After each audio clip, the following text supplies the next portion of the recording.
Welcome to The Explainer. This is where we cut through the noise and connect the dots on this week's biggest tech stories. And we have so much to get into this week. Seriously, we're talking about a new battle for who controls the sky, a massive global showdown over AI, and some hardware innovations that are just, well, they're mind-bending. One of them actually involves mosquitoes. Yeah, you heard that right. Okay, so first up, let's look to the stars. The race to beam internet down to every corner of the globe from low Earth orbit, it is heating up like never before. So, Amazon has officially entered the ring. Project Kuiper is their direct shot at SpaceX's Starlink. But their game plan is totally different.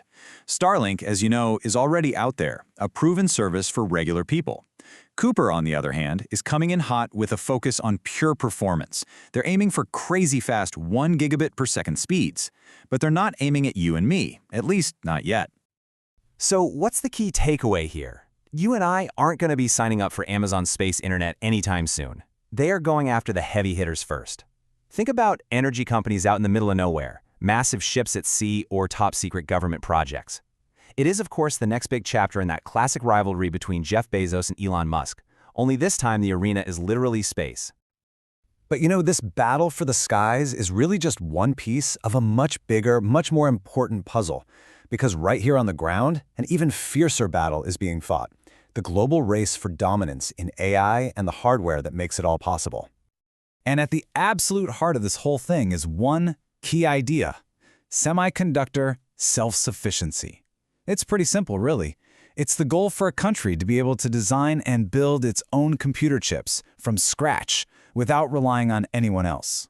Why does this matter so much? Because whoever controls the chips, well, they have a massive upper hand in pretty much everything. And look, this isn't some far-off theory. It is happening right now. We're hearing claims from Chinese developers about a new 14-nanometer AI chip that's designed to go toe-to-toe with NVIDIA's best.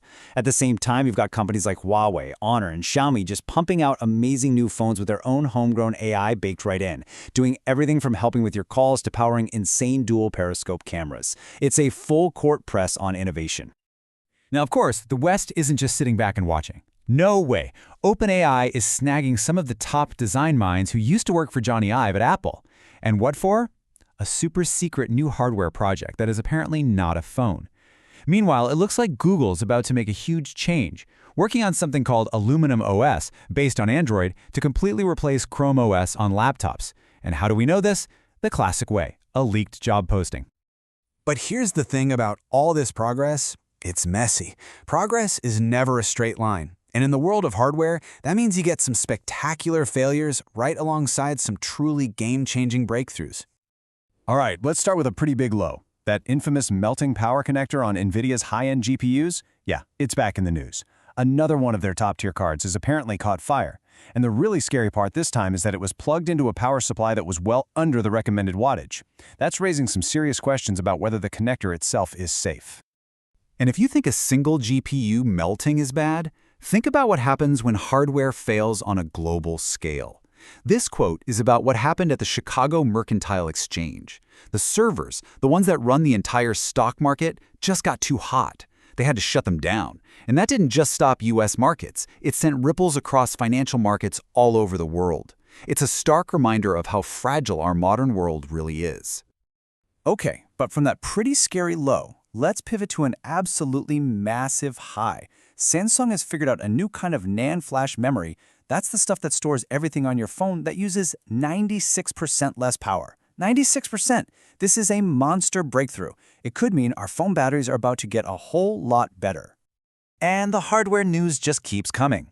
So let's do a quick lightning round of what this means for you, the person actually buying the stuff. First, NVIDIA isn't going to supply VRAM with its GPUs anymore, meaning partners have to buy it themselves. Translation for you? Probably higher prices. Next, Intel's changing its CPU socket again. So yep, you'll need a new motherboard for their next chips. But hey, a bit of good news? Noctua says their awesome coolers will still fit, so you can at least save a few bucks there. All right, now for what is honestly my favorite part. Let's look at some of the wild innovations peeking around the corner that sound like they're straight out of a sci-fi movie but are actually becoming real. So get this. There's a new 3D printer called the Fiber 6, and it's making custom carbon fiber parts something you could do at home. It has two nozzles working at the same time. One lays down regular plastic, while the other weaves a continuous thread of carbon fiber right inside it. And the result? You get these custom-made parts that are just ridiculously strong and lightweight. But okay, that's strong.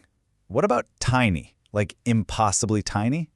Well, brace yourself for this one. Researchers have actually used the proboscis of a mosquito. Yeah, the actual needle-like thing a mosquito uses to bite you, as the nozzle for a 3D printer. This is not a joke, and it could completely change how we build things on a microscopic level, from computer chips to tiny medical robots.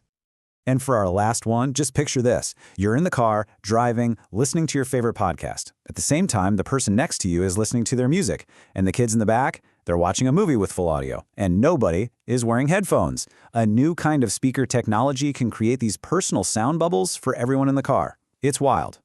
So, from these epic battles in space and the race for AI supremacy, all the way down to using mosquitoes to build the future, it's pretty clear that what's next is arriving faster than we can even imagine. Which really just leaves one big question. With all this creativity and competition, which one of these futures, the personal sound bubbles, the internet from space, the super strong 3D prints, which one do you think is actually going to change our world first?